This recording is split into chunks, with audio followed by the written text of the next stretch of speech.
Hey folks, this is Crazyhouse here, and I wanted to talk about just drawing some fangs. So if you are like me and you enjoy October, if you enjoy monsters or you just enjoy horror movies, we all know about vampires. And when it comes to vampires, how they're able to go ahead and suck the blood is they use their fangs. Okay, so that's a very important component when you're drawing a vampire. That's almost like their most defining characteristic is the fangs, and it harkens back to the primal fears that human beings used to have. If you study the actual history of both vampires, werewolves, or whatever type of monsters, they always harken back to very primal fears that we as human beings have. And to see someone who actually has their teeth filed or they're growing fangs like a beast can always be very discomforting and very disturbing for the human mind to see. So what I'm going to do is just kind of give a quick little drawing lesson and show you how you can draw fangs in different ways. Now it kind of helps if you have some idea about human anatomy, at least the teeth.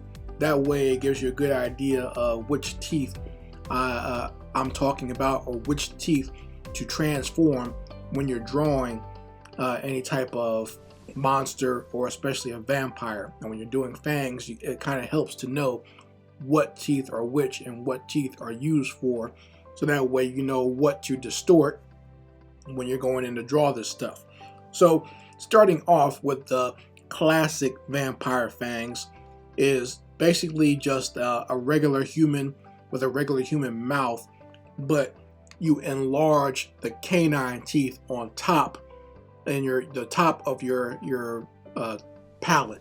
Okay, so the upper teeth palate, just go to those canines and you elongate them down to a sharp point. Sometimes you can even enlarge them a little bit, because most people's canines actually are not that big. Human beings have evolved to the point where we really don't need the canines like we used to, but they're still there. So when you see them there, those little sharp point teeth at the edge of your incisors, before it changes into your molars, that's what you want to take in your drawing and elongate them. So you've seen this in countless vampire movies, or even vampire comedies or whatever. Okay, you see this on Count Dracula, you've seen this on Blade, you've seen this on Vampire Hunter D. When D transforms into his vampire form, you've seen his canines grow. So this is the very classic look, and you can almost have a human character with these types of teeth, or maybe they elongate when they transform into a vampire, and that gives them part of their creepy appearance. Even in kids' stores, for costumes or whatever, they sell the classic vampire teeth that you can put in your mouth. So, this is probably the easiest version of vampire fangs that you can draw.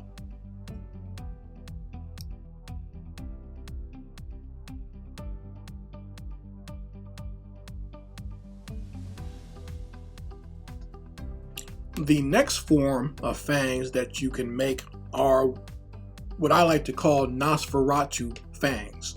So there was a very old film that predates all those classic monster films called Nosferatu, which I think is credited as being the first actual vampire film, and it was kind of based off of the actual Bram Stoker's Dracula, but it was a lot different. It was more of a kind of like a filmmaker taking that idea and kind of doing their own version of it. Okay, so that creature, the Nosferatu in there, was a little bit different from what became the classic vampire, and he looked a lot different even in his actual fangs. So if you look at this creature here, he has fangs that are not where his canines should be. He actually has fangs where his incisors should be. So those two large front teeth that we have called incisors, to make those types of fangs for a Nosferatu, what you do is elongate those and make them almost kind of look like needle-like. So you kind of thin them out and make them very pointy, and you can get that Nosferatu look. Now, there's some other things that help with that. If you make sure this character has like the big eyes, elongate the ears, and shave the head, that creates the perfect likeness of a Nosferatu. But the fangs is the most important, because that changes the whole dynamic of the mouth. With the classic vampire fangs, just as the canines, you could actually, a human being could actually, or a vampire could actually hide and masquerade as a human being a lot more. But with those Nosferatu fangs, that's completely different, and it's very unsettling to see. I don't know if anyone's actually ever seen the Nosferatu film, but it actually has a very creepy atmosphere because the character himself looks very creepy. I actually really enjoy the visuals of that film. It's a great silent film to watch if you've never ever see it. But having those enlarged incisors there at the front, it changes the whole dynamic of your mouth, and it's harder to look human when you have that type of growth as far as teeth goes. But it gives an original look to your character. I actually used this look when I drew my space vampires. If you watch my drawing my butt off videos, just go to the space vampire and you will see that I actually used that as a way of drawing my space vampires, just to make them look a little bit different from your typical vampire. So that's how you do the Nosferatu fangs.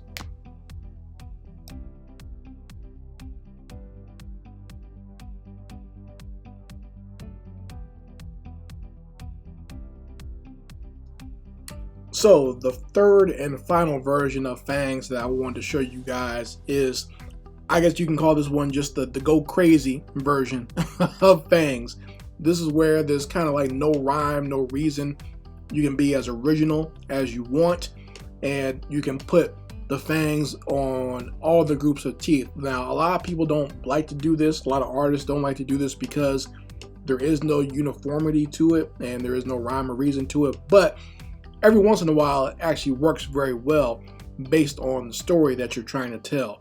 A great example of these types of fangs, if you go watch the vampire movie 30 Days of Night, which is based off a very popular comic book series, which I love. Those vampires have, all their teeth are sharp, not just the incisors, not just the canines. They have all types of crazy, jagged, sharp teeth. And I think what the creator was trying to say was that vampires are, in his universe, are more like human sharks. They're not, this glamorous or beautiful type creature. They're very much just like a apex predator that just happens to exist in the world. Okay, so that's what he was going for as far as like designing their teeth, and a lot of them have black eyes, so it kind of has that very dead, inhuman shark look. So that's what they were going for when they created that. So that could work in that respect. Also, if you think about those creatures that were in the second Blade movie, they had kind of like different types of fangs going on there. The creatures that actually ate vampires, they were kind of like a higher version of the vampire. I'm trying to think of some other examples of that where, like I said, just take whatever type of teeth you want.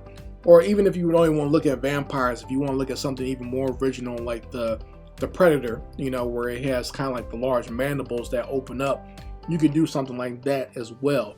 So with this type of fang version, you can almost kind of go crazy if you want to, if you're creative enough where you can do it and it doesn't look too hokey or something that is just unwieldy to draw all the time. You can try this version as well, and maybe you'll come up with something even more original for your vampire creation.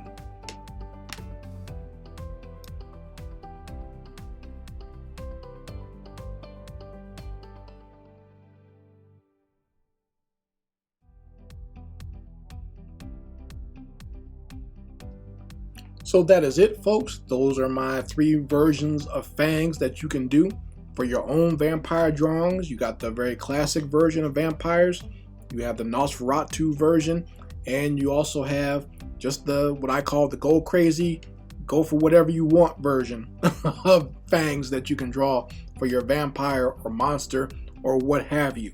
You know, I want to just give you guys some quick sketches so you can see, you know, what you can do with this type of creation. And if you want the final version of this sketch, if you want to study it over, I will post that on my Patreon, where you can go get that and kind of look over, you know, how you want to do this type of drawing for your own art endeavors or whatever type of vampires you want to draw. If you want to study my sketches, you're more than welcome to do so.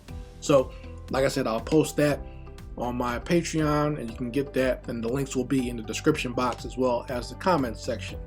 Anyway guys, I hope you enjoyed this video. I might do more like this in the coming weeks, just for October, but definitely more into the future as well. Hope you appreciated it, and I hope to see you here again at my Chris Crazyhouse YouTube channel. Anyway guys, Chris Crazyhouse signing out. Peace.